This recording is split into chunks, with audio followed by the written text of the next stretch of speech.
ॐ अज्ञानतिमिरान्धस्य ज्ञानाञ्जनशलाकया चक्षुरुन्मीलितं येन तस्मै श्रीगुरुवे नमः।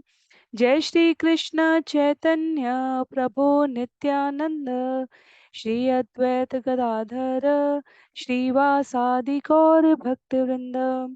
हरे कृष्णा कृष्ण कृष्ण हरे हरे, हरे राम राम राम हरे हरे, हरे कृष्णा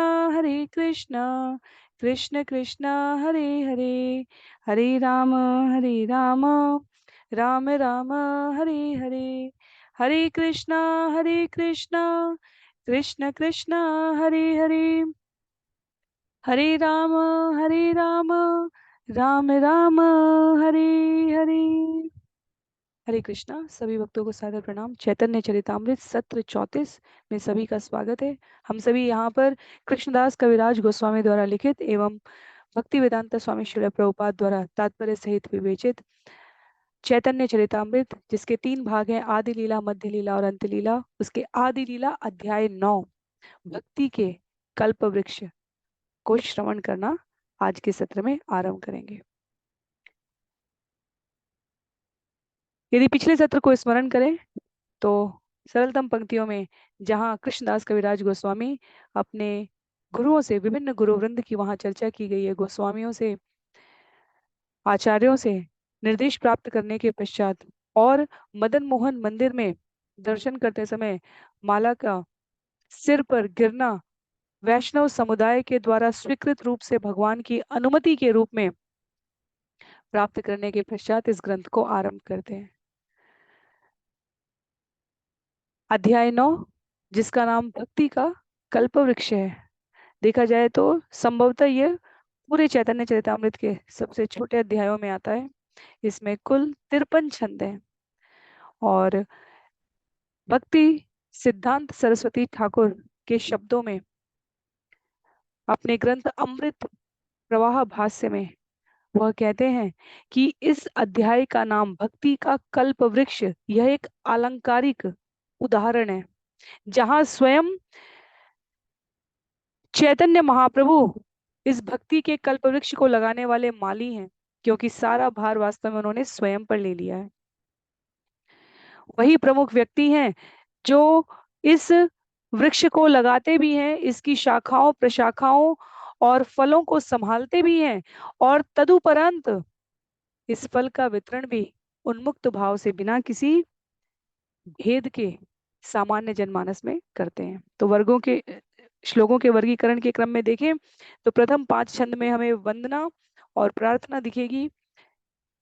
छंद संख्या 6 से लेकर 30 तक चैतन्य वृक्ष स्वयं भगवान का लगाया हुआ, जिसमें इस कृष्ण प्रेम के वृक्ष को लगाने वाले चैतन्य महाप्रभु के बारे में छंद संख्या 6 से 9 और 12 में बताया गया है। और आरंभ हुआ है इस बीज का पहले माधवेंद्र पुरी के हृदय में भक्ति बीज प्रस्फुटित होने से लेकर ईश्वरपुरी के हृदय में, जिनसे सन्यास प्राप्त किया था, दीक्षा प्राप्त की थी चैतन्य महाप्रभु ने, वहां से नव सन्यासियों की, जिनमें परमानंद पुरी भी आते हैं, वो सब इस बीज की विभिन्न जड़ें हैं। प्रस्तारित जड़ों के पश्चात अद्वैत आचार्य और नित्यानंद प्रभु को वृक्ष के तने के रूप में कहा गया है, जहां से अनेकानेक शाखाएं प्रशाखाएं प्रस्फुटित हुई हैं और उन शाखाएं प्रशाखाओं को निर्देशित करने वाले स्वयं चैतन्य महाप्रभु हैं।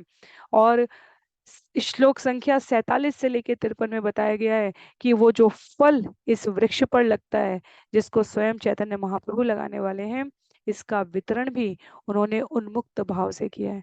बहुत सारे वंदनीय आचार्यों की यहाँ पर हमें सूची प्राप्त होगी। अद्वैत आचार्य और नित्यानंद प्रभु से जो शाखाएं और उपशाखाएं निकलती हैं, वो हम सभी अगले 2 अध्यायों में, अध्याय 10 और अध्याय 11 में श्रवण करेंगे। अनेकों स्थानों का वर्णन है यहाँ पर और अनेकों वृत्तांत जो हम निकट भविष्य में ईश्वर की कृपा से आदि लीला में सुनने वाले हैं, उनके सूत्रधार मनीषियों का सूचीबद्ध तरीके से विवरण हमें यहाँ प्राप्त होगा। तो आरंभ करते हैं श्लोक संख्या 1 से। तम श्रीमत्कृष्ण चैतन्य देवं वंदे जगद्गुरुं यस्यानुकंपया स्वापी महाब्धिम संतरेत सुखम। मैं अखिल जगत के गुरु श्री कृष्ण चैतन्य महाप्रभु को सादर नमस्कार करता हूँ, जिनकी कृपा से एक कुत्ता भी महासागर को पार कर सकता है। तो ये एक से अधिक बार वंदन में कृष्णदास कविराज गोस्वामी इस उदाहरण का और इस श्लोक का प्रयोग करेंगे, क्योंकि प्रथम 5 छंदों में वंदन और प्रार्थना है। तो हमें स्मरण रखना चाहिए कि कृष्णदास कविराज गोस्वामी वास्तव में अति विनतशील भाव से ये बात कह रहे हैं। कुत्ते का उदाहरण इसलिए क्योंकि कुत्ता कुछ दूर तक तो पानी में तैर सकता है। श्रील प्रभुपाद तात्पर्य में कहते हैं कुत्ता भी महासागर पार कर सकता है। इस अर्थ में कहा गया है कि कुछ दूर तक तो तैर सकता है, तथापि यदि वो महासागर पार करना चाहते हैं, हम आरंभ तो करते हैं धार्मिक होने के नाम पर स्वयं को, पर यदि वास्तव में हम धर्म को भक्ति के स्तर तक ले जाना चाहें जहां से हम भवसागर पार कर सकते हैं, तो चैतन्य चरितामृत के रचयिता कृष्णदास कविराज गोस्वामी कहते हैं हमारी उस कुत्ते के समान स्थिति है, अर्थात वो असहाय अवस्था है जहां पूरा सामर्थ्य नहीं है कि हम पार कर सकें। फिर भी मदन मोहन विग्रह के माध्यम से, वैष्णवों के माध्यम से इस दिव्य सागर को पार करके चैतन्य चरितामृत प्रस्तुत करने की अपनी सामर्थ्य वो व्यक्त करते हैं, और साधक के रूप में हम सभी अपने आप को इसे श्रवण करके इनमें वर्णित बिंदुओं पर मनन चिंतन और आचरण करके स्वयं को आचार्यों के आश्रय में यह अद्भुत योग्यता प्रदान कर सकते हैं जिसमें महासागर पार हो जाए। जय जय श्री कृष्ण चैतन्य गौर चंद्र जय अजय अद्वैत जय जय नित्यानंद। कहते हैं उन श्री कृष्ण चैतन्य की जय हो जो गौर हरि कहलाते हैं, अद्वैत आचार्य तथा नित्यानंद प्रभु की जय हो। जय जय श्रीवासादि गौर भक्त गण सर्वाभीष्ट पूर्ति हेतु याहर स्मरण। श्रीवास ठाकुर इत्यादि चैतन्य महाप्रभु के भक्तों की जय हो। मैं अपनी सारी इच्छाओं की पूर्ति के लिए उनके चरण कमलों का स्मरण करता हूँ। तो जहां जहां वैष्णवों की चर्चा आएगी, कृष्णदास कविराज गोस्वामी उन्हें पुनः पुनः और पुनः स्मरण करेंगे। आगे छंद संख्या 4 में वंदन करते हुए विभिन्न गोस्वामी वृंद को स्मरण करते हुए कहते हैं श्री रूप सनातन भट्ट रघुनाथ श्री जीव गोपाल भट्ट दास रघुनाथ। मैं 6 गोस्वामियों रूप सनातन भट्ट रघुनाथ, श्री जीव गोपाल भट्ट तथा दास रघुनाथ का भी स्मरण करता हूँ। तो लेखन की, दिव्य साहित्यिक लेखन की यह पारंपरिक और प्रामाणिक विधि है। वैष्णव स्वभाव से अत्यंत निर्मल होते हैं और स्वयं को इतने विनीत रखते हैं। वो कहते हैं मेरे अंदर लेखन जैसा कोई दिव्य गुण नहीं है, तथापि कृष्ण का दास बनके, कृष्ण के दासों का दास बनके, वैष्णवों का दास बनके मैं यह प्रयास करने का प्रयत्न कर रहा हूँ। चंद संख्या 5 में ये सब प्रसादे लिखी चैतन्य लीला गुण जानी वा ना जानी करी आपन शोधन। इन सारे वैष्णवों तथा गुरुओं की कृपा से ही मैं श्री चैतन्य महाप्रभु की लीलाओं और गुणों के बारे में लिखने का प्रयास कर रहा हूँ, चाहे जानकर हो अथवा अनजाने में। मैं आत्मशुद्धि के लिए ही यह पुस्तक लिख रहा हूँ। तो इस प्रकार प्रथम 5 छंदों में स्पष्ट किया है कृष्णदास कविराज गोस्वामी ने स्वयं को, और इन छंदों के माध्यम से हम सामान्य जीवों को भी, जब हम साधक बनने का प्रयास करें तो हमारे जीवन में आत्मशुद्धि के लिए प्रयास होना चाहिए। चाहे वक्ता वाचन कर रहा हो, चाहे श्रोता श्रवण कर रहा हो, दोनों का स्तर, दोनों का भाव यही होना चाहिए कि यह शुद्ध प्रामाणिक वैष्णव के आश्रय में हम सभी अपनी आत्मशुद्धि के लिए कर रहे हैं। कोई महान लेखक, कोई महान वक्ता, कोई बहुत प्रसिद्ध प्रचारक बनने के लिए नहीं, अपितु यदि ऐसा हो तो इसमें भी भगवत महिमा का दिव्य संयोग समझना चाहिए, भौतिक नाम और यश के लिए नहीं। तो आरंभ करते हैं इस अध्याय को छंद संख्या 6 में, जहां चैतन्य वृक्ष के बारे में बताते हुए कि कृष्ण पूर्ण पुरुषोत्तम भगवान के रूप में आकर हरिनाम का प्रचार नहीं, दिव्य लीला आस्वादन कराते हैं, पर हरिनाम प्रचार के लिए वो स्वयं चैतन्य महाप्रभु के रूप में आते हैं। मालाकार स्वयं कृष्ण, प्रेमामर तरु स्वयं, दाता भोक्ता तत्फलानां, यस्तम चैतन्यमाश्रये। मैं पूर्ण पुरुषोत्तम भगवान श्री चैतन्य महाप्रभु की शरण लेता हूँ, जो स्वयं कृष्ण प्रेम रूपी वृक्ष हैं, इसके माली हैं और इसके फलों के प्रदाता तथा भोक्ता दोनों हैं।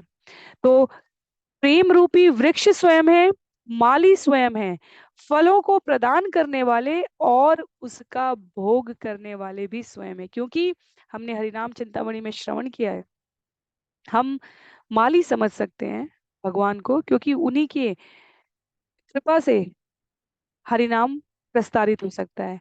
वृक्ष भी वो स्वयं हो सकते हैं, पर फलों के प्रदाता भी हो सकते हैं, पर भोक्ता स्वयं है। इसका अर्थ क्या है? इसका अर्थ है, जहाँ कहा गया है कि भगवान को प्राप्त करने का साधन और साध्य, नाम से भगवान प्राप्त होते हैं और नाम स्वयं भगवान है। तो साधन और साध्य जिस माध्यम से प्राप्त कर रहे हैं और जिन्हें प्राप्त कर रहे हैं, वो भगवान स्वयं अपने आप में है। तो सर्व कारण कारणम, उनके अतिरिक्त और कोई भी नहीं। कहते हैं आगे, प्रभु कहे आमे विश्वम्भर नाम धरी, नाम सार्थक है यदि प्रेमे विश्व भरी। चैतन्य महाप्रभु ने सोचा, मेरा नाम विश्वम्भर अर्थात अखिल ब्रह्मांड का पालन करने वाला है। यह नाम तभी सार्थक बनेगा यदि मैं अखिल ब्रह्मांड को भगवत प्रेम से भर दूं। तो चैतन्य महाप्रभु के जब अवतरण की लीला आरंभ होगी अध्याय 13 से, तो वहां हमें पता चलेगा कि शची माता और जगन्नाथ मिश्र उनके माता पिता के रूप में, उन्होंने चैतन्य महाप्रभु से जो बड़े पुत्र रहे हैं वो विश्व रूप रहे हैं। और चैतन्य महाप्रभु का दीक्षा से पूर्व का जो नाम है वह विश्वम्भर है। तो विश्वम्भर शब्द की यहाँ पर अभिव्यक्ति करते हुए कहते हैं, विश्वम्भर का अर्थ है अखिल ब्रह्मांड का पालन करने वाला, भर देने वाला। तो मैं इस ब्रह्मांड को किससे भरूं? मैं इस ब्रह्मांड को भगवत प्रेम से भर दूं, ये विचार करते हैं चैतन्य महाप्रभु। और कहते हैं कृष्णदास यहाँ पर, इत चिंती लैला प्रभु मालाकार धर्म, नवद्वीपे आरंभेला फलोद्यान कर्म। इस प्रकार सोचते हुए उन्होंने माली का कार्य स्वीकार किया और नवद्वीप में एक उद्यान, बगीचा लगाना आरंभ कर दिया। श्री चैतन्य मालाकार पृथ्वी ते आनी, भक्ति कल्प तरु रोपिला सिंची इच्छा पानी। इस प्रकार महाप्रभु भक्ति रूपी कल्प वृक्ष को इस पृथ्वी पर ले आए और स्वयं इसके माली बने। उन्होंने बीज बोया और उसे अपनी इच्छा रूपी जल से सींचा। तो ये उपमाएं, ये अलंकार वास्तव में हमें विषय को आसानी से समझ में आ सके इसलिए यहाँ पर प्रयुक्त हैं। जैसा भक्ति सिद्धांत सरस्वती ठाकुर अपनी पुस्तक अमृत प्रवाह भाष्य में कह रहे हैं, भक्ति कल्पवृक्ष कही गई है क्योंकि यह किसी भी प्रकार की कामना को, भौतिक जगत की कामना तो पूरी हो ही जाती है, पर जब तक शुद्ध भक्ति नहीं आती तब तक आध्यात्मिक जगत की कामना नहीं पूरी होती। पर जब कल्प वृक्ष के माध्यम से हम भक्ति करते हैं, तब आध्यात्मिक इच्छाएं भी पूरी हो जाती हैं। तो वृक्ष भी भगवान लेकर आए हैं, माली भी भगवान स्वयं बनते हैं, बीज भी उन्होंने बोया है और अपनी इच्छा रूपी जल से उसे सींचा है। भक्ति का वर्धन कैसे हो रहा है? भगवान की इच्छा है विश्वम्भर के रूप में इस ब्रह्मांड को भगवत प्रेम से भर देने का। हमने भगवान के चैतन्य महाप्रभु के रूप में प्रकट होने के गुह्य और बाह्य कारणों को अध्याय 4 और 5 में जब हम श्रवण कर रहे थे, तो वहां इसका वृत्तांत था। तो इच्छा भगवान की, इच्छा रूपी जल से भक्ति रूपी कल्प वृक्ष को माली के रूप में सींचने वाले, बीज बोने वाले स्वयं पूर्ण पुरुषोत्तम भगवान है। हम सभी यदि अपने व्यवहारिक जीवन में देखें तो हमारे लिए इसका अर्थ क्या है? हमारे लिए इसका अर्थ बहुत ही सरल है। श्रील प्रभुपाद लिखते हैं, भक्ति की तुलना एक लता से की गई है। हृदय के भीतर भक्ति बीज बोने का अर्थ होता है नियमित, कहीं से कोई विचार, कहीं से कोई कृपा, कहीं से कोई दृष्टांत हमने सुना और हम नियमित श्रवण कीर्तन करने लगे। तो जो दृष्टांत हृदय में स्थिर हुआ था, वह नियमित श्रवण और कीर्तन से विकसित होने लगा, परिपक्व वृक्ष बनने लगा और समयांतर पर उसमें क्या लगा? भगवत प्रेम रूपी फल लग गया। तो छंद संख्या 10 में, जहाँ पहले भी हमने कहा आरंभ कैसे किया, इस भौतिक जगत में इस वृक्ष को लाने के भाव को अपनी इच्छा से पूरित करते हुए भगवान ने बीज कहा, माधवेंद्रपुरी के हृदय में भक्ति बीज प्रस्फुटित हुआ। माधवेंद्रपुरी प्रकांड भक्त कहे गए। माधवेंद्रपुरी के ऊपर पूरा आगे वृत्तांत आएगा, कैसे माधवेंद्रपुरी भगवान जिनके लिए, भगवान अपने लिए कृष्ण लीला में चोरी करते हैं, अर्चा विग्रह के रूप में भगवान माधवेंद्रपुरी के लिए चोरी करते हैं। तो खीर चोर भगवान जो जगन्नाथपुरी से 50-60 किलोमीटर दूर का स्थान है, पूरा एक अध्याय विस्तार में वर्णित है माधवेंद्रपुरी के लिए। यहाँ पर छंद में कहते हैं, जय श्री माधव पुरी कृष्ण प्रेम पूर, भक्ति कल्प तरुते हो प्रथम अंकुर। कृष्ण भक्ति के आगार श्री माधवेंद्रपुरी की जय हो।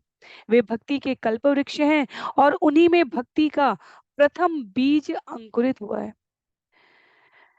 श्रील प्रभुपाद बताते हैं, माधवेंद्रपुरी माधवपुरी के नाम से भी जाने जाते हैं। माधवाचार्य की गुरु शिष्य परंपरा से वे संबंधित प्रख्यात सन्यासी थे। श्री चैतन्य महाप्रभु शिष्य अनुक्रम में श्री माधवेंद्रपुरी से तीसरे क्रम में शिष्य थे। तो माधवाचार्य जी की गुरु शिष्य परंपरा में पूजा विधि कर्मकांड ये सब थी, भगवत प्रेम का नामो निशान भी नहीं था। और माधवेंद्रपुरी उस गुरु शिष्य परंपरा के प्रथम व्यक्ति थे जिनमें भगवत प्रेम के लक्षण प्रकट हुए हैं।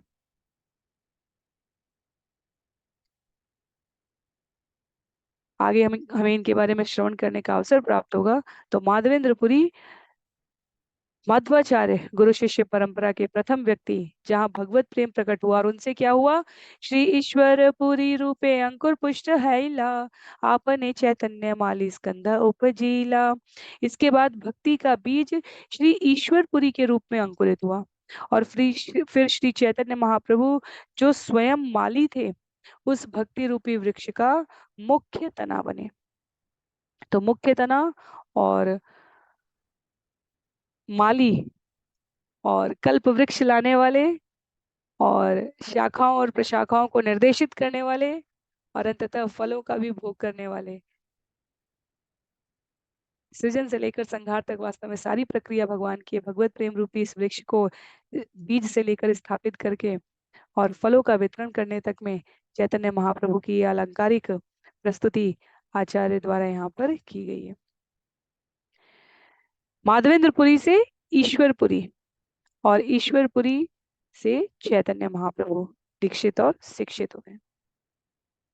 तो ईश्वरपुरी जी के बारे में भक्ति सिद्धांत सरस्वती ठाकुर संक्षिप्त परिचय देते हैं अपनी पुस्तक में, जिसे यहाँ श्रील प्रभुपाद बताते हैं कि वे कुमारहट्ट नामक स्थान के निवासी थे। वर्तमान में वह कामरहट्ट नामक रेलवे स्टेशन है, और ये सब कलकत्ता के स्थान के बारे में बताया गया है। हाली शहर नामक अन्य स्टेशन है जो कलकत्ता के पूर्वी विभाग के पूर्वी रेलवे से संबंधित है। तो ईश्वरपुरी का जन्म ब्राह्मण परिवार में हुआ था। श्रील माधवेंद्रपुरी के सर्वाधिक प्रिय शिष्य थे। चैतन्य चरितामृत के अंतिम भाग के 8वें अध्याय में श्लोक संख्या 28 से लेकर 31 तक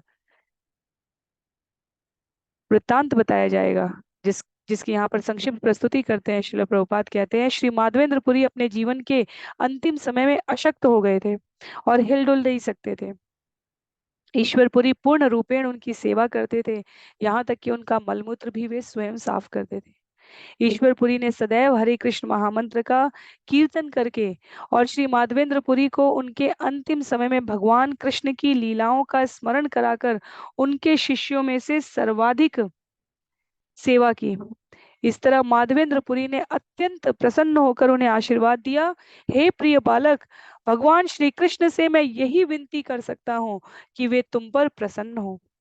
और इस प्रकार श्री ईश्वरपुरी अपने गुरु श्री माधवेंद्रपुरी की कृपा से भगवत प्रेम के महासागर में महान भक्त बन गए। इसलिए कहता है, हृदय भगवान किस पर कब किस विधि से कृपा करेंगे, ये तो केवल भगवान और उस भक्त के बीच में। माधवेंद्रपुरी सतत भगवान का नाम जब सुमिरन करते थे, सेवा करते थे, पर आसक्त होने की अवस्था में जब उनके शिष्यों में से एक ईश्वरपुरी ने केवल उनकी सेवा करने की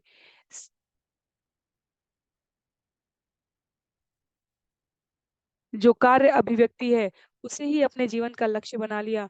तो उनके इस निर्मल भाव से माधवेंद्रपुरी इतने प्रसन्न हुए कि उन्होंने कहा, भगवान आप पर कृपा करें, आपसे प्रसन्न हो, बस मैं इतना ही अनुरोध भगवान के चरणों में अर्पित कर सकता हूँ। जो प्रतिदिन हम सभी गुरुवाष्टकम गाते हैं, संसार दावानल, उसके बारे में यहाँ श्रील प्रभुपाद बताते हैं। विश्वनाथ चक्रवर्ती ठाकुर ने लिखा है, यस्य प्रसादात् भगवत प्रसादो, यस्य प्रसादात् न गति कुतोऽपि, ध्यायानस्त्वमस्तस्य यशस्वी संध्यम, वंदे गुरु श्री चरणारविंदम।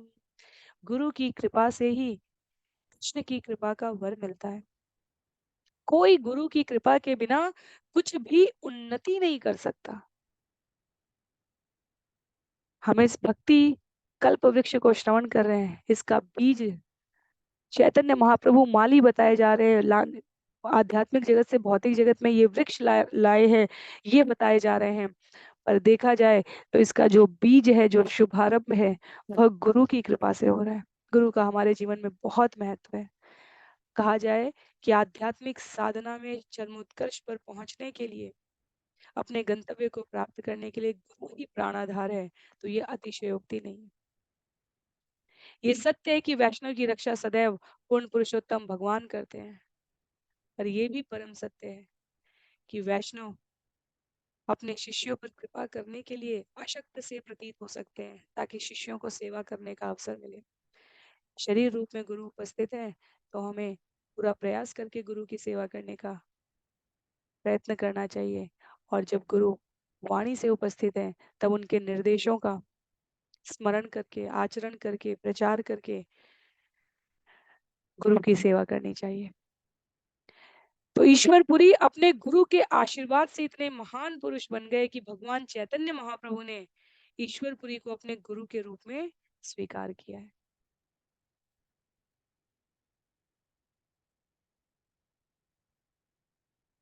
चैतन्य महाप्रभु स्वयं भगवान है, पर फिर भी गुरु का आज्ञाकारी शिष्य कैसे बना जाए, यह अपने गुरु की कथा से जगत को सूचित कर रहे हैं। तो ईश्वरपुरी ने अपने गुरु माधवेंद्रपुरी की समस्त प्रकार से सेवा करके भगवान प्रसन्न हो उनसे, ऐसा आशीर्वाद सेवा रूप में प्राप्त किया। और चैतन्य महाप्रभु तदुपरांत ईश्वरपुरी की इच्छा को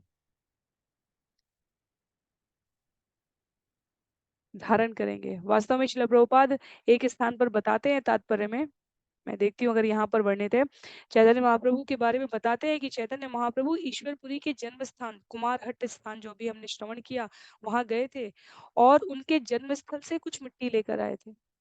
सावधानी से अपने पास रखते थे और नित्य उसमें से कुछ कुछ अंश भोग किया करते थे, खाते थे।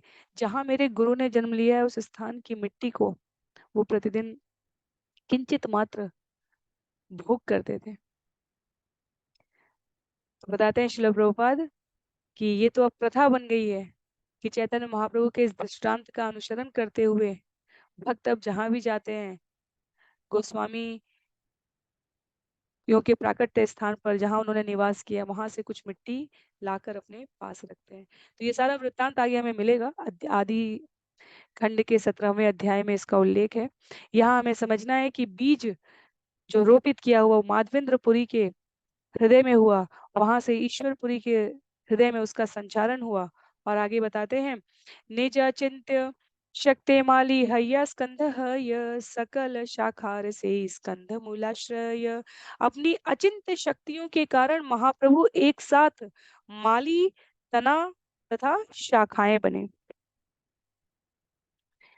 तो माली है, तना और शाखाएं कैसे बने? परमानंद पुरी आर केशव भारती, ब्रह्मानंद पुरी आर ब्रह्मानंद भारती, विष्णुपुरी केशवपुरी पुरी कृष्णानंद, श्री नरसिंह तीर्थ आर पुरी सुखानंद।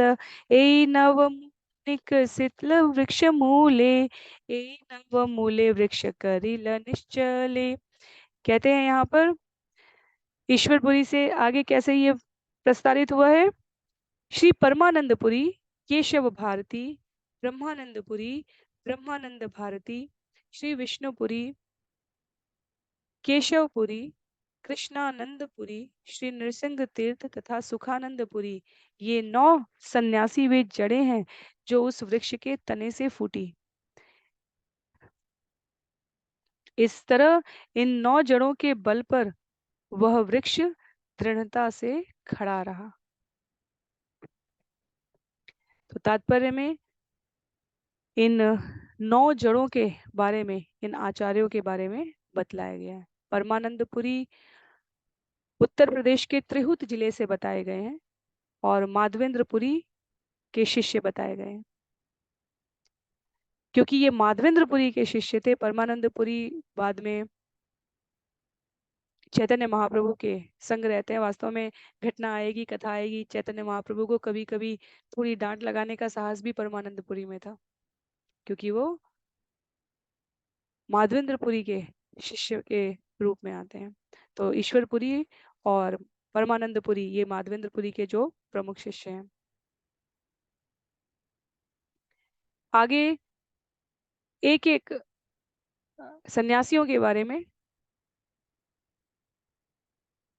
श्रील प्रभुपाद तात्पर्य में वर्णित करते हैं। अगले क्रम में केशव भारती के बारे में बताते हैं कि वह सरस्वती भारतीपुरी संप्रदाय दक्षिण भारत के श्रृंगेरी मठ से संबंधित थे और उस समय कटवा स्थित मठ में रह रहे थे। तो माधवेंद्रपुरी से दीक्षा प्राप्त करने के पश्चात वे वैष्णव माने जाते हैं। उसके पश्चात उल्लेख किया गया है ब्रह्मानंदपुरी जी का, जो चैतन्य महाप्रभु जब नवद्वीप में कीर्तन करते हैं उस समय श्री ब्रह्मानंदपुरी श्री चैतन्य महाप्रभु के पार्षद बताए गए हैं। तो ये सभी अलग अलग स्थानों से एक स्थान पर संकलित हुए चैतन्य महाप्रभु के इस संकल्प को पूरा करने के लिए। तो बीज माधवेंद्रपुरी से ईश्वरपुरी, परमानंदपुरी, इन सब के नाम के जड़ों के रूप में, 9 जड़ों के रूप में विस्तारित हुआ है। वहां से तने के रूप में मध्य मूल परमानंदपुरी महाधीर, अष्टदिके अष्टमूल वृक्ष कैल स्थिर, धीर गंभीर परमानंदपुरी मुख्य जड़ बने और 8 दिशाओं में अन्य 8 जड़ों समेत श्री चैतन्य महाप्रभु रूपी वृक्ष सुस्थिर हो गया। स्कंधेर उपरे बहु शाखा उपजील, ऊपरी ऊपरी शाखा संख्य हैल, तने से अनेक शाखाएं फूटी और उनके भी ऊपर अनेक उपशाखाएं निकली। ये जो शाखाएं और उपशाखाएं कही जा रही हैं ये प्रसिद्ध और प्रकांड साधकों के, विद्वानों के नाम कहे जा रहे हैं यहाँ पर। तो माधवेंद्रपुरी से तीसरी श्रृंखला में जहाँ कहा जा रहा है माधवेंद्रपुरी, ईश्वरपुरी, केशव भारती, परमानंदपुरी, चैतन्य महाप्रभु, और अब शाखाओं प्रशाखाओं के रूप में हमारे विभिन्न गोस्वामी आएंगे। तनी के रूप में आगे नित्यानंद प्रभु और अद्वैत आचार्य भी बताए जाते हैं। छंद संख्या 17 से लेकर 24 के बीच में हम इसे श्रवण करेंगे। तो इस भक्ति कल्प वृक्ष का विस्तार भगवान के विभिन्न पार्षदों के अवतरण के साथ कैसे हो रहा है वो यहाँ पर उल्लेखित किया गया है। विश्व विश्व शाखा करी एक एक मंडल, महा महा शाखा छाइल ब्रह्मांड सकल। इस तरह चैतन्य रूपी वृक्ष की शाखाओं से एक गुच्छा या समाज बना और बड़ी बड़ी शाखाएं सारे ब्रह्मांड में छा गई। तो अंतर्राष्ट्रीय कृष्ण भावनामृत संघ को वैसी ही एक शाखा कहा जाता है। श्रील प्रभुपाद तात्पर्य में प्रामाणिक रूप से इसकी पुष्टि करते हैं। कहते हैं अंतर्राष्ट्रीय कृष्ण भावनामृत संघ वैसी ही एक शाखा प्रशाखा है। एक एक शाखा ते उप शाखा शत शत, यत उपजील शाखा के गणि विकत। हर शाखा से सैकड़ों उप शाखाएं फूटी। इस तरह कितनी शाखाएं निकली होंगी इसकी कोई गिनती नहीं कर सकता।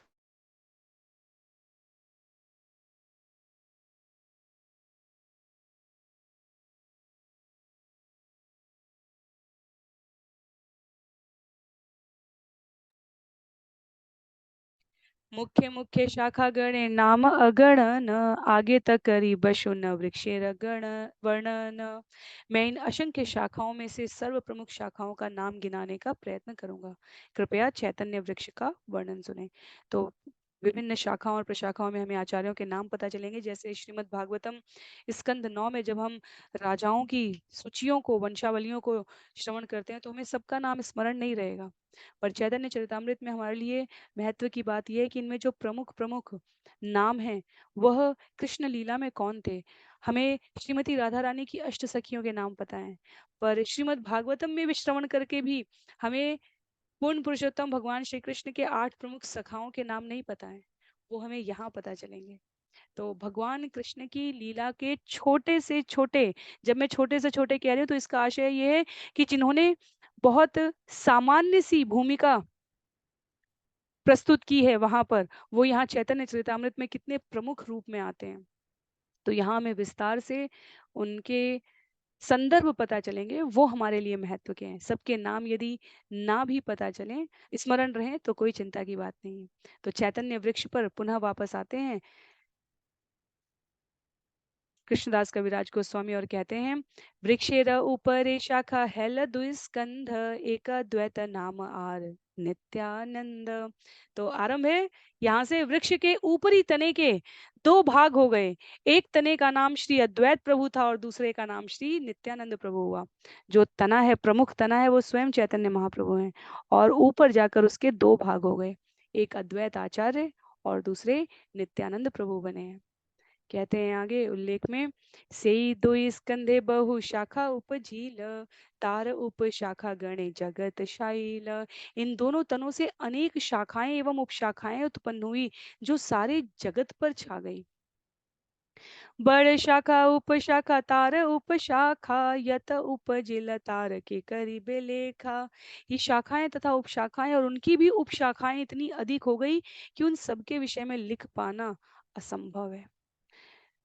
जब चैतन्य महाप्रभु ने शरीर से लीला समाप्त की है, तब तक नित्यानंद प्रभु अद्वैत आचार्य अपने अपने स्थान से, शांतिपुर से, नवद्वीप से, मायापुर के विभिन्न स्थानों पर इतना प्रचार कार्य कर चुके थे, इतने लोगों को विभिन्न दिशाओं में, विभिन्न मार्गों पर प्रयाण करने का आदेश दे चुके थे कि उनको विभिन्न शाखाएं और उपशाखाएं कहा जा रहा है। इतना विस्तार हो, जो इतने विग्रहों के नाम है वास्तव में आगे, और इतने प्रत्येक गांव गांव में हरे कृष्ण महामंत्र और नित्यानंद प्रभु, अद्वैत आचार्य, इन सभी के शिष्यों का उल्लेख है।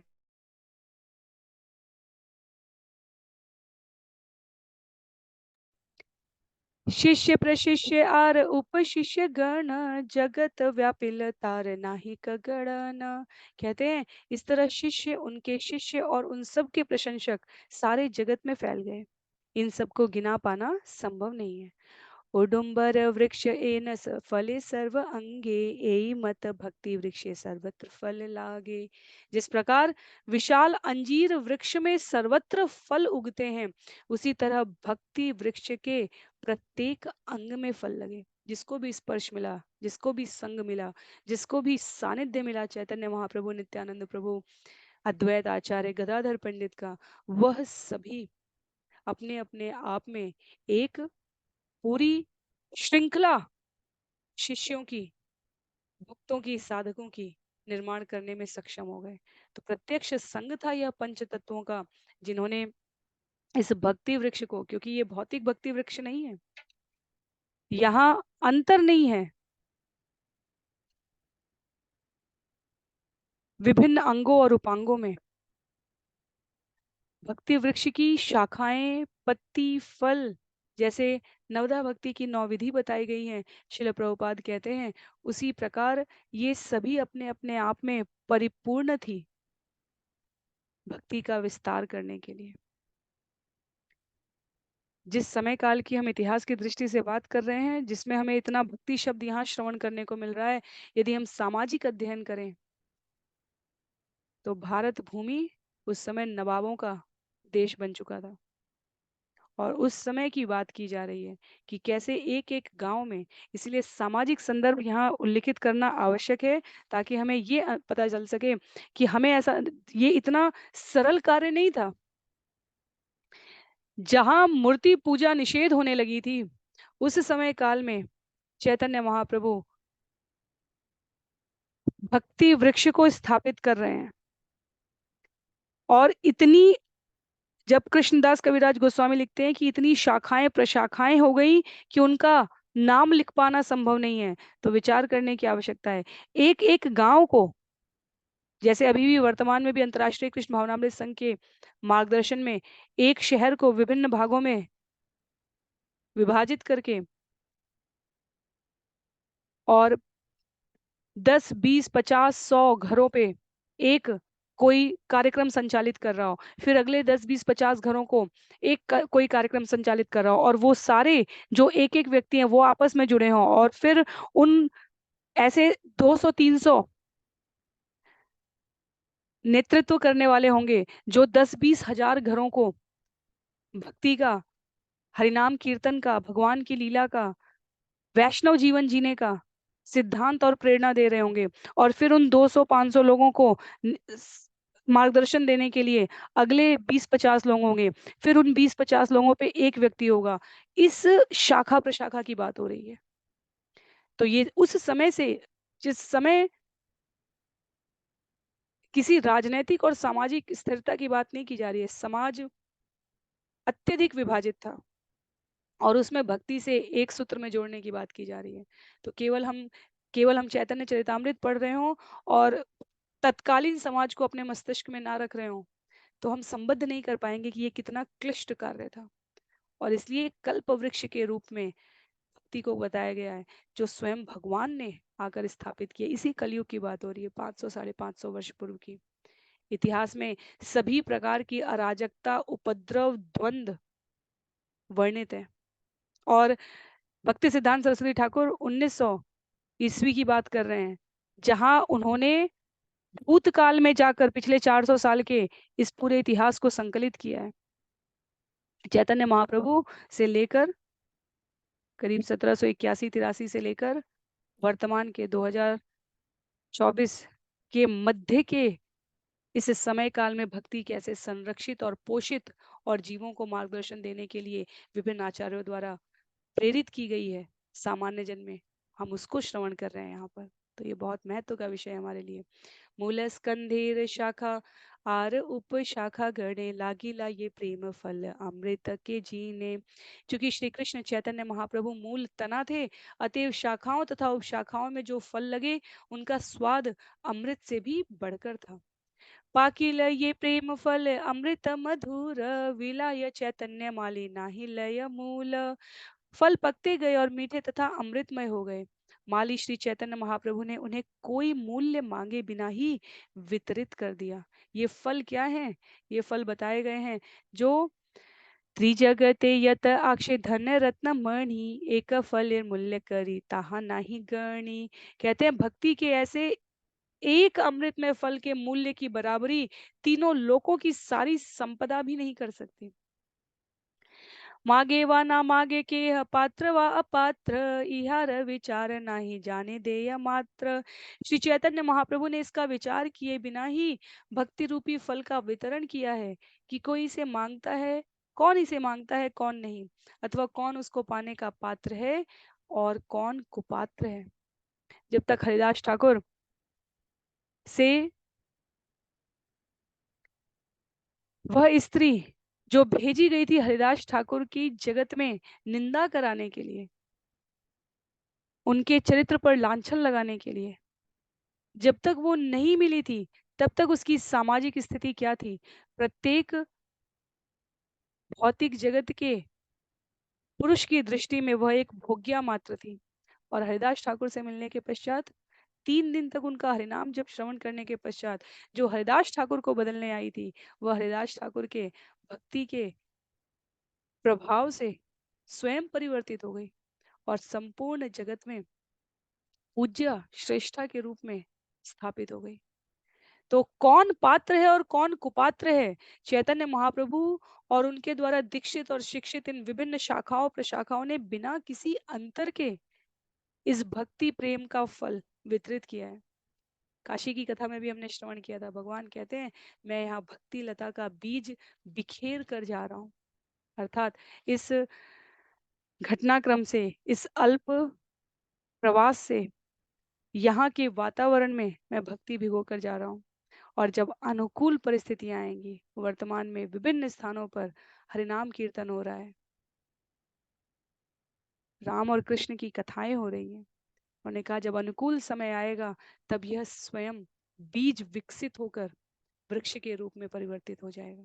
तो बिना विचार किए चैतन्य महाप्रभु के संकीर्तन आंदोलन का पूरा सार ही यही है। श्रील प्रभुपाद पाश्चात्य जगत में गए तो ये नहीं देखे कि कौन पात्र है और कौन कुपात्र है। उन्होंने अपने स्नेह से, ममत्व से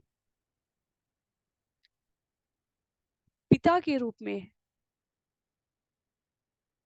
18, 19, 20, 21 साल के बच्चों को भगवान को अर्पित किया हुआ सुंदर भोजन, भगवान की प्रसन्नता के लिए गाया गया भजन, और उनको जीवन में कुछ श्रेष्ठतर प्राप्त करने के लिए अपने करुणा भरे हृदय से शब्द कहे, मात्र इतना किया।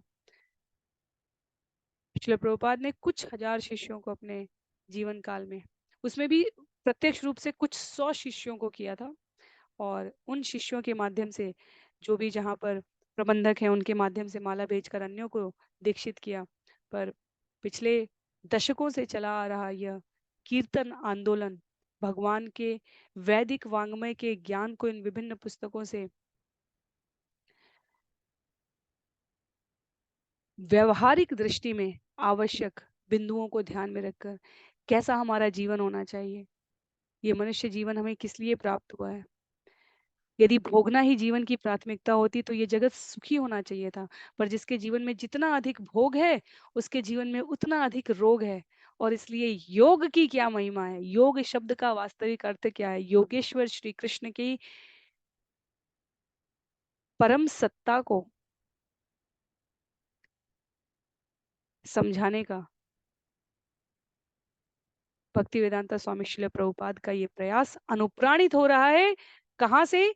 जहां स्वयं चैतन्य महाप्रभु ने उपस्थित होकर पात्र कुपात्र सुपात्र का विचार किए बिना सभी को हरिनाम वितरित किया।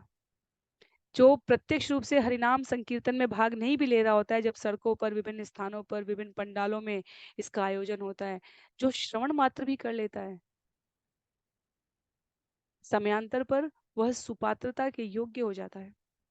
तो कहते हैं अंजलि अंजलि भरी फेरे चतुर्देशे, दरिद्र कुणाया खाए मालाकार हासे।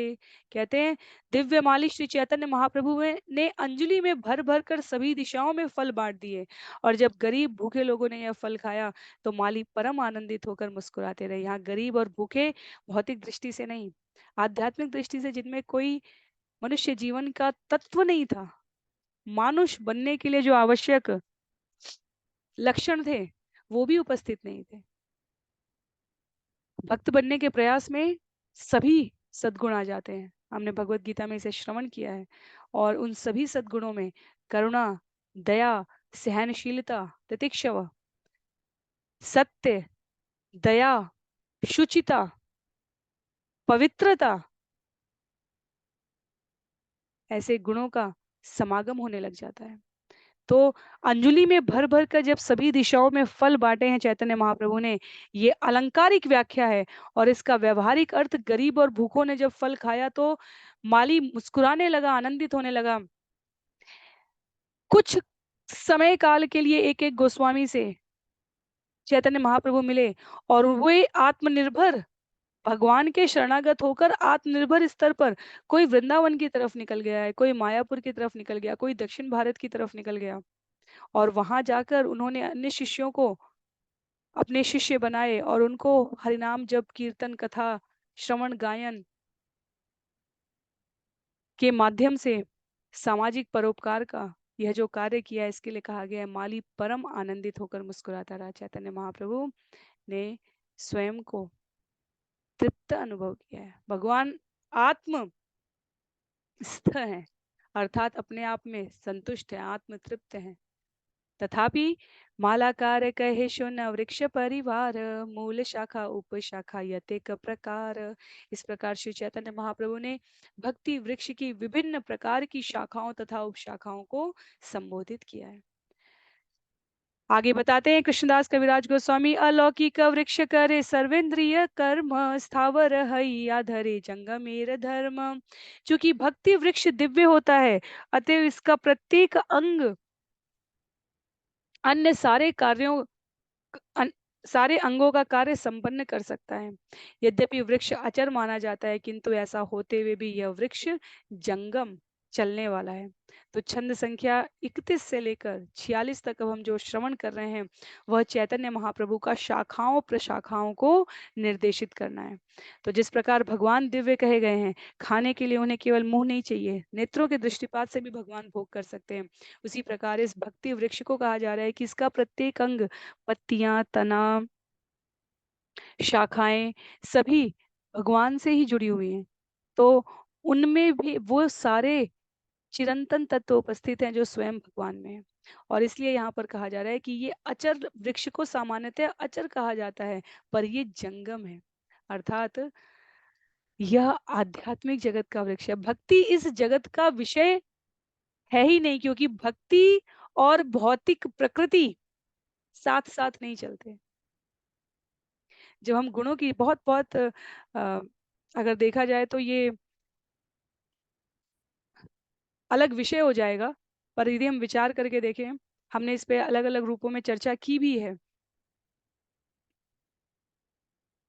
इस जगत में यदि व्यक्ति स्वयं को श्रेष्ठ स्थापित ना करे, तो सामान्यतः लोग उसे कुछ मान नहीं देंगे। यदि व्यक्ति प्रचारित नहीं है, तो वो कितना भी श्रेष्ठ हो और किसी के बगल में जाकर बैठ जाए, तो बगल वाला व्यक्ति उसे कोई मान नहीं देगा। अनेकों कथाएं हैं इस पर। प्रसिद्ध प्रसिद्ध लेखक, रचनाकार, संगीतज्ञ वेश बदलकर वही गिटार बजाते हैं, वही गायन करते हैं कहीं रेलवे स्टेशन पर, तो उन्हें 10, 20, 50 रुपए या डॉलर भी नहीं मिलते। जबकि जब वो अपने मूल स्वरूप में बड़ा ऑडिटोरियम बुक करके गाते हैं, तो उनकी उसी परफॉर्मेंस को, उनकी उसी रचना को देखने सुनने के लिए लोग कई गुना अधिक मूल्य का टिकट देते हैं। तो अंतर कहाँ आता है? अंतर आता है इम्प्रेशन में, अंतर आता है व्यक्तित्व के प्रकाशन में। और वही यहाँ पर बताया जा रहा है। भौतिक जगत में जो एक लोकोक्ति कही जाती है, जो दिखता है वो बिकता है, उस अर्थ में इतना अधिक प्रचार वस्तुओं का और व्यक्तियों का यदि ना किया जाए, तो सामान्य जन उससे परिचित नहीं हो पाता। आध्यात्मिक जगत में इसका बिल्कुल उल्टा है। आध्यात्मिक जगत में जो जितनी दीनता विनयशीलता के साथ रहता है, जो जितना कुछ भी ना होने का मान धारण करता है, वह उतना ही अधिक भगवान के दृष्टि में मूल्यवान होता जाता है। तो ये बिल्कुल परस्पर विरोधी है। इसलिए भौतिक प्रकृति और भक्ति साथ साथ नहीं चलते। इसलिए भक्ति आध्यात्मिक जगत का विषय कहा गया, जिसे कल्प वृक्ष के रूप में, अर्थात उसके विभिन्न अंशांशों के द्वारा भगवान द्वारा इस जगत में वितरित किया गया, और भगवान के अतिरिक्त तो और कोई कर भी नहीं सकता। भक्ति संप्रदाय, भक्ति योग में जितने भी जो 4 संप्रदाय बताए गए हैं और उनके जो विभिन्न उप संप्रदाय बताए गए हैं, श्रीमद् भागवतम में जब हम उसका श्रवण करते हैं, तो हमें पता चलता है कि वो स्वयं भगवान के द्वारा निर्देशित है। इसीलिए कलयुग के लिए चैतन्य महाप्रभु ने स्वयं उपस्थित होकर ये पूरा निर्देशन किया है। इसलिए कोई भी तना, कोई भी पत्ती, कोई भी शाखा भगवान से अभिन्न है यहाँ पर। यदि हम कहें कि अद्वैत आचार्य और नित्यानंद प्रभु, जो हमने कुछ श्लोकों पहले अभी श्रवण किया, कि मुख्य तना चैतन्य महाप्रभु है और ऊपरी भाग में वो तना 2 भागों में विभाजित हो गया है, अद्वैत आचार्य और नित्यानंद प्रभु। और उसमें अद्वैत आचार्य की फिर विभिन्न शाखाएं प्रशाखाएं, विभिन्न शिष्य, उनकी शिष्य मंडली है, और नित्यानंद प्रभु की विभिन्न शिष्य मंडली है। देखा जाए तो ये कहाँ से उद्भूत हो रहे हैं? भगवान से उद्भूत हो रहे हैं। पंचतत्व हमने श्रवण किए हैं, भगवान के अतिरिक्त कुछ भी नहीं। ए वृक्षेर अंग है सब सचेतन, बाड़िया व्यापिल सबे सकल भुवन। इस वृक्ष के सारे अंग आध्यात्मिक रूप से सचेतन है, और वे ज्यो ज्यो बढ़ते हैं त्यों त्यों सारे जगत में फैल जाते हैं। एकला मालाकार आमी कहाँ कहाँ याब, एकला वकत फल पाड़िया विलाब। कहते हैं यहाँ पर, मैं ही अकेला माली हूँ, मैं कितने स्थानों में जा सकता हूँ, मैं कितने फल तोड़ और बांट सकता हूँ। तो चैतन्य महाप्रभु ये स्वयं के लिए संकेत करते हैं कि माली तो मैं हूँ, कहाँ कहाँ जाऊं और क्या क्या वितरित करूं। इसके लिए उन्होंने क्या किया? उन्होंने सभी श्रेणी के भक्तों को मिलाकर देश काल परिस्थिति का विचार किए बिना हरे कृष्ण महामंत्र का वितरण करना आरंभ कर दिया। छंद संख्या 35 में कहते हैं, एकला उठाई आदित्य हय परिश्रम, केह पाय केह न पाय रहे मने भ्रम। अकेले फलों को तोड़कर उन्हें वितरित करना निश्चित ही अत्यधिक परिश्रम का कार्य है, परंतु इतने पर भी मुझे संदेह है कि कुछ लोग उन्हें प्राप्त कर पाएंगे और कुछ नहीं। तो वो कहते हैं, यदि मैं अपना मनुष्य रूप में जो मेरा ये स्वरूप है, यदि इसमें मैं प्रयास भी करूं और मैं देता भी चलूं, तो भी मुझे पता नहीं कि कितने लोग उसे प्राप्त कर पाएंगे और कितने लोग उसे प्राप्त कर पाने का अर्थ यहाँ पर क्या है, कितने लोग उसे निभा पाएंगे, कितने लोग उसे निरंतर अपने जीवन में साध पाएंगे। तो उसके लिए क्या किया उन्होंने, अतएव आमी आज्ञा दिलु सबा कारे, यहाँ तहाँ प्रेम फल देह त्यारे तारे।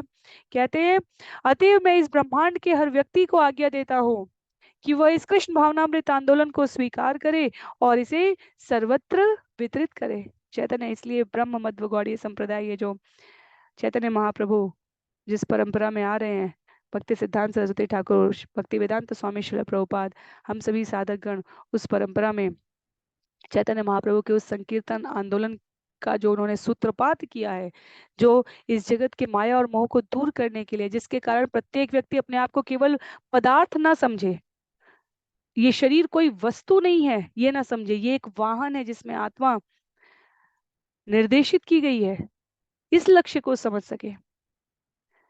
शरीर पूर्ण नहीं है, आत्मा भगवान का अंश है, यह अपना आध्यात्मिक स्थान जीव जान सके, इसका बोध कराने के लिए प्रत्येक प्राणी जो ये जान जाए, उसे अन्यों को इसे बताना चाहिए। ऐसा श्रील चैतन्य महाप्रभु यहाँ व्यक्त कर रहे हैं। कहते हैं, एकला मालाकार आमी कत फल खाब, ना दिया वा ए फल आर की करीब। मैं अकेला माली हूँ, यदि मैं इन्हें वितरित ना करूं तो मैं इनका क्या करूंगा, अकेले मैं कितने फल खा सकता हूँ।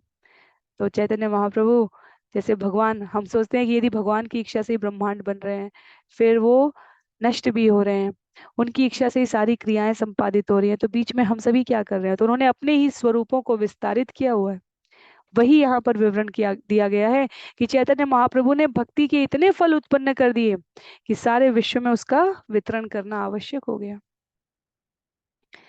जब हम गुह्य कारण श्रवण करते हैं चैतन्य महाप्रभु के अवतरण का, तो वह श्रीमती राधा रानी का कृष्ण के प्रति क्या प्रेम था ये समझना था, ये प्रमुख कारण के रूप में हमने जाना था। और उस प्रेम को आस्वादित करते करते वो प्रेम इतना वर्धित हो रहा है, बिना किसी शोक द्वेष मोह लोभ मत्सर के, कि उस राधा कृष्ण के माधुर्य प्रेम का वितरण चैतन्य महाप्रभु समस्त भक्तों के हृदय में जहाँ नित्य निरंतर निवास करते हैं वहां करना चाहते हैं। क्योंकि भगवान के ब्रह्म परमात्मा और भगवत स्वरूप में, परमात्मा तत्व में वो सभी के हृदय में निवास कर रहे हैं, उसको यहाँ पर वर्णित किया गया। शिरो दक्षाय विष्णु। कहते हैं आगे, आत्मा इक्षामृते वृक्ष सिंची निरंतर, ताहाते असंख्य फल वृक्षेर ऊपर। पूर्ण पुरुषोत्तम भगवान की दिव्य इच्छा से सारे वृक्ष पर पानी छिड़का गया है और इस तरह भगवत प्रेम के असंख्य फल लगे हैं। पानी, पानी जल क्या है, भगवान की इच्छा, वह छिड़का गया है, अर्थात भगवान ने उन्हें सूचित किया है वो क्या चाहते हैं। जैसे रूप गोस्वामी सनातन गोस्वामी भेजे गए थे वृंदावन के विभिन्न लुप्त हो चुके धामों को, स्थानों को अध्ययन करके, जानकारी एकत्र करके पुनः स्थापित करने के लिए। दक्षिण भारत में जब चैतन्य महाप्रभु स्वयं गए हैं, तब 6 वर्ष उन्होंने प्रवास किया और विभिन्न स्थानों पर भगवान के किस स्वरूप ने कौन सी लीला की है, उन सभी स्थानों को पुनः जागृत किया है। हमें पुनः स्मरण रखना चाहिए कि ये समय काल तब है जब सामाजिक और राजनैतिक स्तर पर भारत एक विभिन्न अवस्था में था, बहुत अनुकूल परिस्थितियों के शासक नहीं थे। तो भगवान स्वयं उपस्थित होकर इन विभिन्न स्थानों को ढूंढते हैं, ढूंढवाते हैं, तो जल छिड़का जा रहा है, इन व्यक्तियों को साधन सिद्ध किया जा रहा है भगवान के द्वारा। कहते हैं, अतएव सब फल देह यारे तारे, खाइया हऊ कलोक अजर अमरे। इस कृष्ण भावनामृत आंदोलन का वितरण सारे विश्व में करो, जिससे सारे लोग इन फलों को खाकर अंततः वृद्धावस्था तथा मृत्यु से मुक्त हो सके। जन्म मृत्यु जरा व्याधि, जन्म तो ले चुके हैं पर वृद्धावस्था और मृत्यु से मुक्त हो सके, जरा से अर्थात मानसिक क्लेश से मुक्त हो सके, माया के वशीभूत होकर जो अपने स्वरूप को भूल चुके हैं वे जागृत हो सके। चैतन्य महाप्रभु और हरिदास ठाकुर का संवाद आएगा जिसे श्रील प्रभुपाद यहाँ तात्पर्य में व्यक्त कर रहे हैं। श्रील प्रभुपाद कहते हैं कि चैतन्य महाप्रभु ने हरिदास ठाकुर से पूछा कि वे मनुष्यों के अतिरिक्त अन्य जीवों को कैसे लाभ पहुंचा सकते हैं, और हरिदास ठाकुर ने उत्तर दिया कि कृष्ण हरे कृष्ण महामंत्र इतना शक्तिशाली है कि यदि इसका उच्च स्वर से उच्चारण किया जाए तो सब इससे लाभान्वित होंगे, बिना ये विचार किए कि 84 लाख योनि में कौन सी योनि में जीव है। हरे कृष्ण महामंत्र इतना जागृत है, और हमें सोशल मीडिया के माध्यम से ऐसे विभिन्न वीडियो समय समय पर दिखते रहते हैं जहाँ कोई बैल शिवलिंग की परिक्रमा कर रहा हो, जहाँ कोई बिल्ली माता रानी के मंदिर में उपस्थित है, जहाँ कोई बच्चा रो रहा हो और हरे कृष्ण मंत्र का उच्चारण करो और फिर वो चुप हो जाएगा, और उसके लिए दिखाया जाता है कि अन्य मंत्र उच्चारित किए जाएं, अन्य गाने गाए जाएं, संगीत की लहरियां सुनाई जाएं, तो नहीं, केवल भगवान के नाम से संबंधित भजन, कहीं दामोदराष्टकम, कहीं नमामीश्वरम, कहीं स्वयं हरे कृष्ण महामंत्र, तो सभी इससे बराबर लाभान्वित होते हैं, इसमें कोई संशय नहीं है।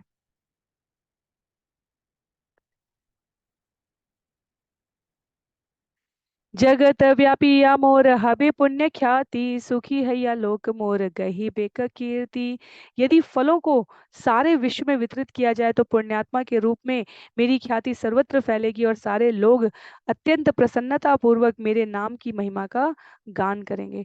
भगवान के नाम सुमिरन से जीव के सारे पाप, कष्ट, अशुभता नष्ट हो जाती है, और इसलिए यहाँ चैतन्य महाप्रभु कहते हैं जो भ्रमपूर्ण अस्त व्यस्त जीवन है उसमें दिव्य सुख का आनंद लेने के लिए संकीर्तन में सम्मिलित होना परम आवश्यक है।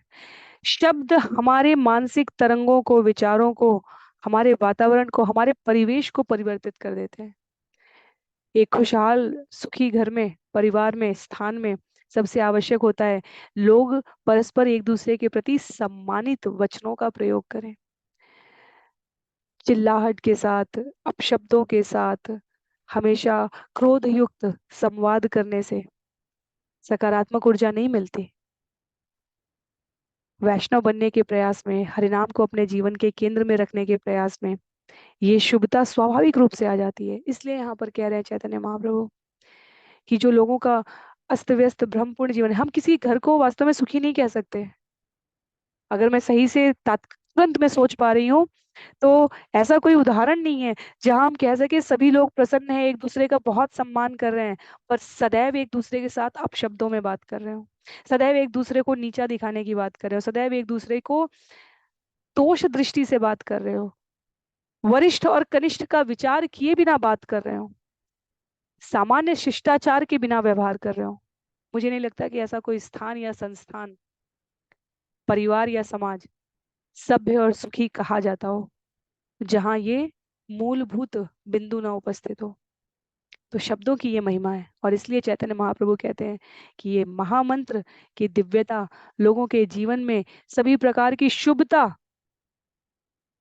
का संचार करे। इसलिए ये कृष्ण भावनामृत आंदोलन सर्वत्र विस्तारित होना चाहिए। अंतिम कुछ छंद है इस अध्याय के। छंद संख्या 41 में कहते हैं, भारत भूमि ते हैल मनुष्य जन्म यार, जन्म सार्थक करी कर पर उपकार। जिसने भारत भूमि, भारत वर्ष में जन्म लिया है उसे अपना जीवन सफल बनाना चाहिए और अन्य सारे लोगों के लाभ के लिए कार्य करना चाहिए।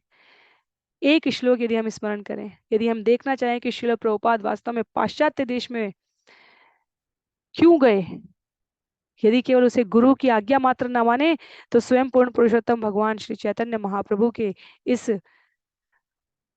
निर्देश का पालन करने के अर्थ में समझे। भारत भूमि में जिसने जन्म लिया है उसे अपना जीवन सफल बनाना चाहिए और अन्यों के लाभ के लिए कार्य करना चाहिए। इसलिए जब श्रील प्रभुपाद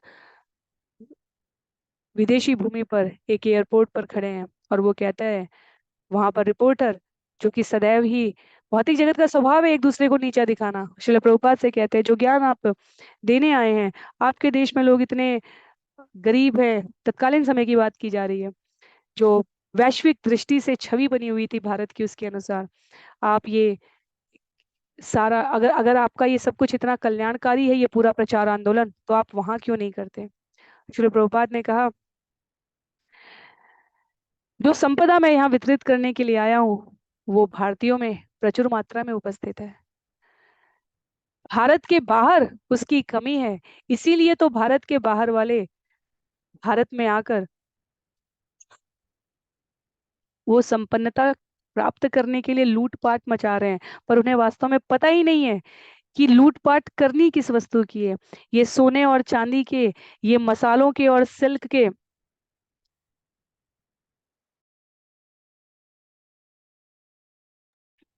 सामानों से यदि तुम सोचो कि तुम भारत को लूट सकते हो, तो ये तुम्हारी अपर्याप्त जानकारी है। जो तुम्हें लेना चाहिए था वो तुम ले नहीं पाए हो, इसलिए मैं वो स्वयं वितरित करने के लिए आया हूँ। और रिपोर्टर के पास इसका कोई उत्तर नहीं था। स्वयं को हमें आध्यात्मिक दृष्टि से समुन्नत करने का यदि अभ्यास हो जाए, तो भौतिक अभाव का सही अर्थ हमें स्पष्ट हो जाता है। श्रील प्रभुपाद ने कहा, मैं लेने नहीं, यहाँ देने के लिए आया हूँ। और एक बात और, मृत्यु दर तो सभी स्थान पर 100% है।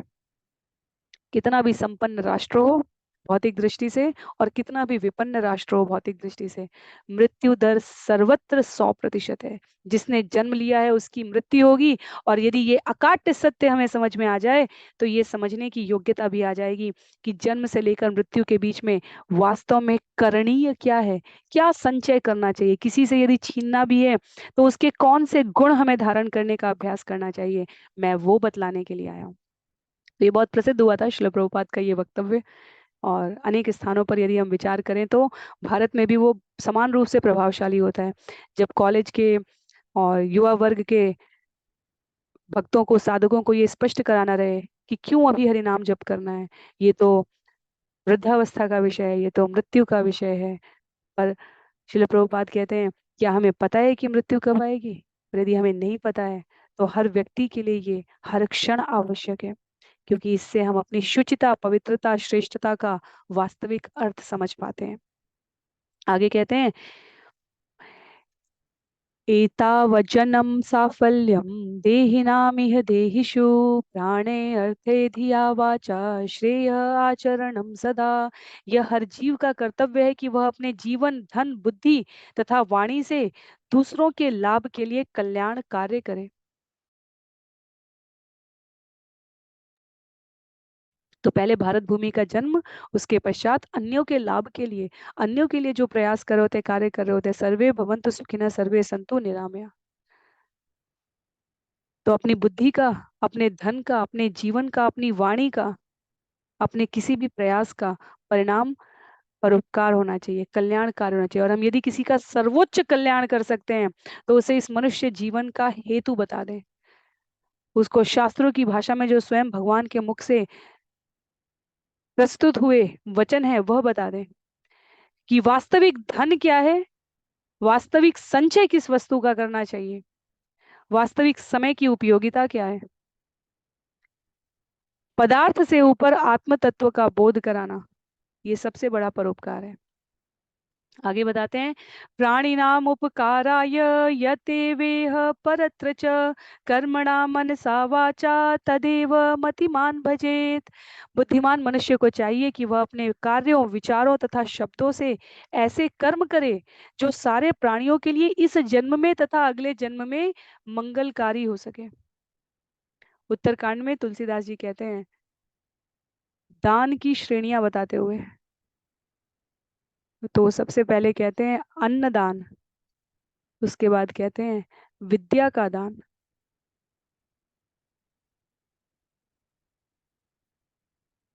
कई दानों की श्रेणियां हैं वहां पर। क्रम में आते आते जीवन दान है, और उसमें क्रम में आते आते कहा गया है भक्ति का दान।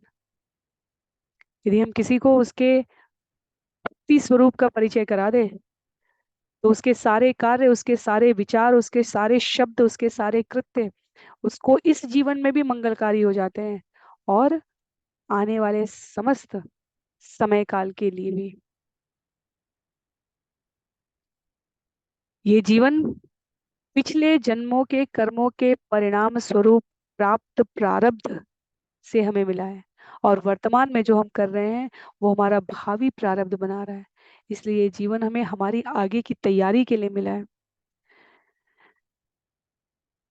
प्रत्यक्ष रूप से एक बार में किसी को ये ज्ञान, यदि उसको इसकी पृष्ठभूमि से परिचय नहीं है, तो नहीं समझ में आएगा। तो इसलिए नवधा भक्ति की विभिन्न विधाएं बताई गई है। श्रवणम, कीर्तनम, स्मरणम, प्रसाद वितरण करना चाहिए, ताकि जीव समझ सके कि यह हेतु हमें उपलब्ध क्यों कराया गया है।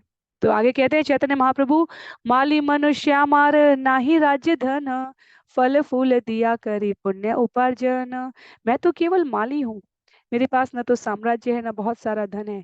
मेरे पास तो केवल कुछ फूल और फल है, जिनका उपयोग मैं अपने जीवन में पुण्य प्राप्त करने के लिए करना चाहता हूँ। तो हम भ्रमित नहीं हो सकते। यहाँ पर चैतन्य महाप्रभु स्वयं को किसी धनी व्यक्ति के रूप में नहीं प्रस्तुत कर रहे हैं। वो ये कहते हैं कि मानवता का कल्याण करने के लिए वास्तव में हमें बहुत अधिक धनी या ऐश्वर्यवान होने की आवश्यकता भी नहीं है, क्योंकि कई बार भौतिक रूप से समृद्ध व्यक्तियों को इसका मान भी हो जाता है कि वो ही मानव समाज के कल्याण के लिए कार्य कर सकते हैं, अन्य लोग नहीं। तथापि असली उद्देश्य क्या है? भगवान के साथ अपने संबंध को साधना, उन्हें प्रसन्न करना, उनकी इच्छा को जीवन में केंद्र के रूप में स्थापित करके उनके प्रति अनुकूलता आ सके जीवन में, ऐसा व्यवहार करना। भगवान तो पत्रम पुष्पम फलम तोयम से संतुष्ट होने वाले हैं।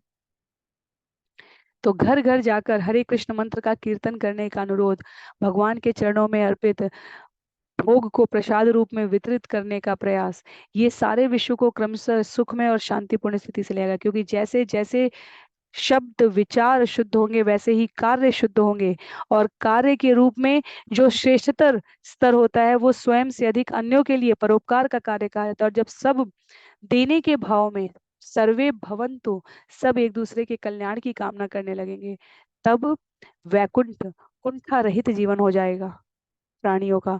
और चैतन्य महाप्रभु कहते हैं, बिना किसी भेद के, बिना किसी पात्रता का विचार किए हमें सबको इस कार्य में संलग्न होना चाहिए। चंद संख्या 45 में कहते हैं, माली हय वृक्ष हैला एत इच्छा ते सर्व प्राणी रूपकार हय वृक्ष है ते। यद्यपि मैं माली का कार्य कर रहा हूँ, किंतु मैं भी वृक्ष बनना चाहता हूँ, क्योंकि इस तरह मैं सबको लाभ पहुंचा सकता हूँ। तो ये सरलतम उपकारी जीव बनने का जो प्रयास है, चैतन्य महाप्रभु कहते हैं मैं स्वयं भी इसमें संलग्न हो रहा हूँ। ऐसा नहीं है मैं अन्यों को केवल उपदेश दे रहा हूँ, मैं स्वयं भी अपने आप को संलग्न करूंगा। अहो येषां वरम जन्म सर्व प्राण्योपजीविनां, सुजनस्यैव येषां वे विमुखा यान्ति नार्तिनाम। जरा देखो तो ये वृक्ष किस तरह हर जीव का पालन कर रहे हैं। इनका जन्म सफल है, इनका आचरण महापुरुषों जैसा है, क्योंकि जो कोई भी वृक्ष से कुछ भी मांगता है वह कभी भी निराश नहीं होता। तो शुभास्तानी से लेकर वर्तमान मैनेजमेंट कोर्सेज में सभी स्थानों पर वृक्ष के इस परोपकारी भाव के लिए असंख्य पुस्तकें, असंख्य पृष्ठ लिख दिए गए हैं। ये कोई नया विषय नहीं है कि वृक्ष से जो जो कुछ भी मांगता है उसे वृक्ष कभी निराश नहीं करता। तो हम सभी अपने आप को इन सिद्धांतों का, इन उपदेशों का, इन निर्देशों का आश्रय लेकर कैसे साधन संपन्न करें, आध्यात्मिक रूप से साधन संपन्न करें, कि चैतन्य महाप्रभु के इस निर्देश का जीवन में व्यवहारिक रूप से पालन कर सकें। ये हमें प्रयास करना है। तो अंतिम कुछ छंद में कह रहे हैं, ए आज्ञा कैला यदि चैतन्य मालाकार, परम आनंद पाइला वृक्ष परिवार। वृक्ष के वंशज अर्थात श्री चैतन्य महाप्रभु के भक्त महाप्रभु से यह प्रत्यक्ष आदेश पाकर अत्यंत प्रसन्न थे। तो सभी यहाँ पर श्रील प्रभुपाद तात्पर्य में कहते हैं कि सभी जो वर्तमान देश काल में तात्कालिक रूप से चैतन्य महाप्रभु के आसपास उपलब्ध थे, उन्होंने इस सिद्धांत को, श्रील चैतन्य महाप्रभु की इस शिक्षा को अपने जीवन का उद्देश्य बना लिया। येई यहाँ ताहाँ दान करे प्रेम फल, फला स्वादे मत्त लोक हैल सकल। भगवत प्रेम का फल इतना स्वादिष्ट होता है कि भक्त इसको जहां कहीं भी बांटता है, विश्व भर में कहीं भी जो इस फल का आस्वादन करता है वह तुरंत मदमस्त होता है। श्रील प्रभुपाद ने किसी को धन नहीं दिया कि आओ मेरे कार्यक्रम में आओ। वास्तव में जो उनके कार्यक्रम में आए उन्होंने उनको धन दिया। मंदिर के निर्माण से लेकर, प्रसाद के वितरण से लेकर, पुस्तकों के प्रकाशन से लेकर, श्रील प्रभुपाद का व्यक्तिगत कुछ भी नहीं है। हर स्थान पर इस्कॉन के विभिन्न केंद्र आत्मनिर्भर रूप से संचालित हो रहे हैं, और जो भी आता है उसको ये नहीं कहा गया कि हम आपको भौतिक रूप से कुछ बदलाव दे देंगे, पर हाँ, आपका आध्यात्मिक बदलाव आपके भौतिक सामर्थ्य को और पुष्ट करेगा। इसलिए जो भक्त बन रहे होते हैं, यदि हम उनका जीवन क्रम देखें, वो अन्यों से अधिक शरीर के स्तर पर, सामाजिक स्तर पर, पारिवारिक स्तर पर, व्यक्तिगत स्तर पर श्रेष्ठतर मूल्यों को धारण करने का प्रयास कर रहे होते हैं। जो वास्तव में श्रील प्रभुपाद की शिक्षाओं का पालन करने वाले अंतर्राष्ट्रीय कृष्ण भावनामृत संघ के साधक हैं, यदि हम उनका जीवन क्रम देखें, अधिक अनुशासित दिखेगा, अधिक संयमित दिखेगा, अधिक सामर्थ्यवान दिखेगा। सामर्थ्य का अर्थ यहाँ पर केवल भौतिक संपन्नता और श्रेष्ठता से नहीं है। सामर्थ्य का अर्थ यहाँ पर उनके स्वास्थ्य से लेकर, उनके समय प्रबंधन से लेकर, उनके आर्थिक प्रबंधन से लेकर, तो भक्त बनने के प्रयास में सारे सद्गुण आ जाते हैं। और ये बुद्धिमान व्यक्ति, जो भौतिक दृष्टि से बुद्धिमान है, वो अनुभूत कर सकते हैं। इसलिए लिखा है, जहां कहीं भी विश्व भर में इस फल का वितरण हुआ और लोगों ने आस्वादन किया, वो इसके लाभ से परिचित हुए। रशिया में श्रील प्रभुपाद कुछ घंटे दिवस के लिए रहे। ऑस्ट्रेलिया में,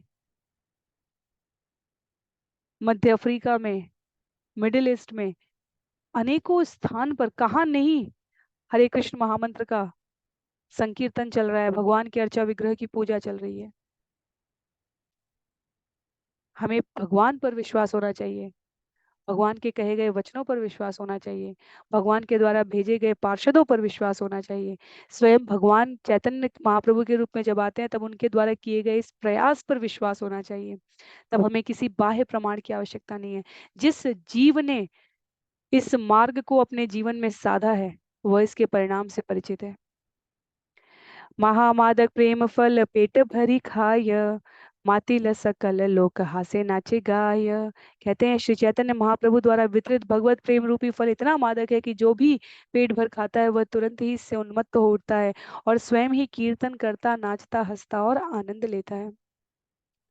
केह गड़ा गड़ी आय केह तहुंकार, देखित आनंदिता है यहाँ से मालाकार। जब महान वाली श्री चैतन्य महाप्रभु देखते हैं कि लोग कीर्तन करते हैं, नाचते और हंसते हैं, और कुछ लोग भूमि पर लोटपोट होते हैं तथा कुछ हुंकार भरते हैं, तो वे परम आनंदित होकर मुस्कुराते हैं।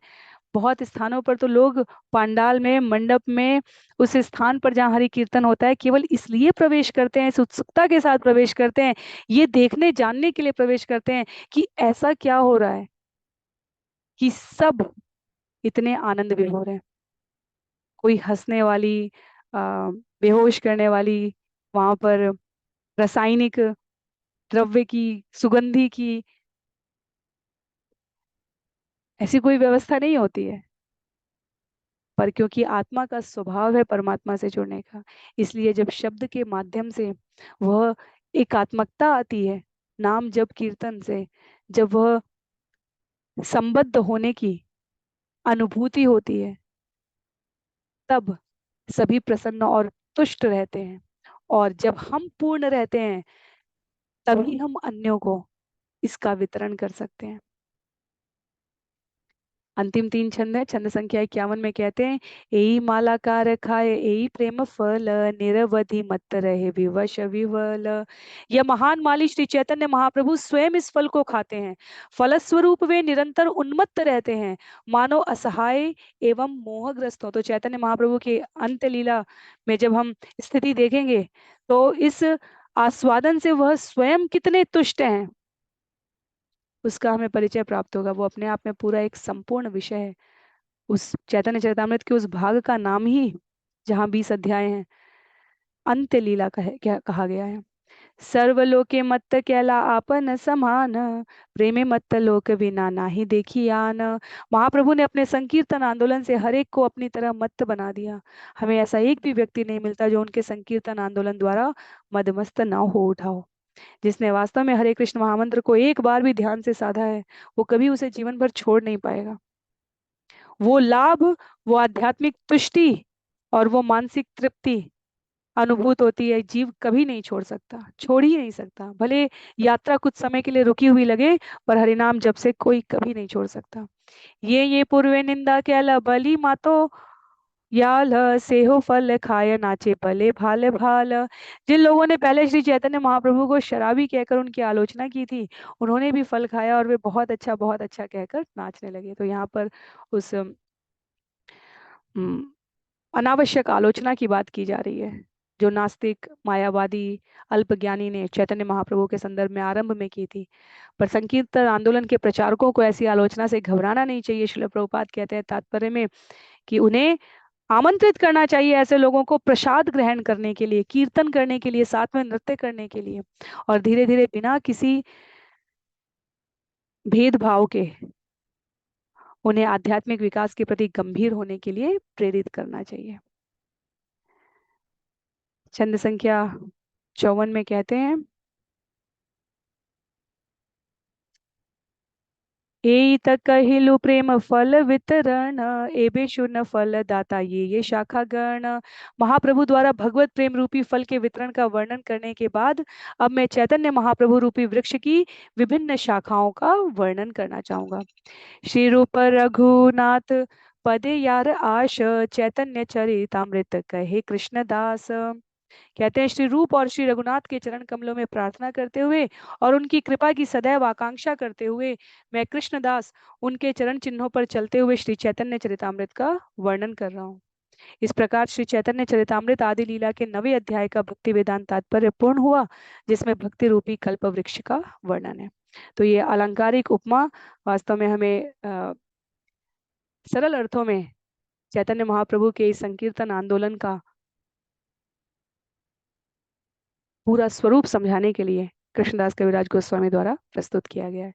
अगले अध्याय में हम सभी अद्वैत आचार्य और नित्यानंद प्रभु ने किनको किनको शिक्षित किया और वो कहाँ कहाँ किन किन स्थानों पर गए, इनके बारे में क्रमशः श्रवण करने का प्रयत्न रहेगा। किंचित अधिक समय लगा है तो अपनी सुविधा के अनुसार आप सभी इसे विभाजित करके सत्र में भी श्रवण कर सकते हैं। सभी को बहुत बहुत साधुवाद। कृष्णदास कविराज गोस्वामी जी की जय, चैतन्य चरितामृत की जय, श्रील प्रभुपाद की जय, अनंत कोटि वैष्णव वृंद की जय, श्रील गुरुदेव महाराज की जय। हरे कृष्ण।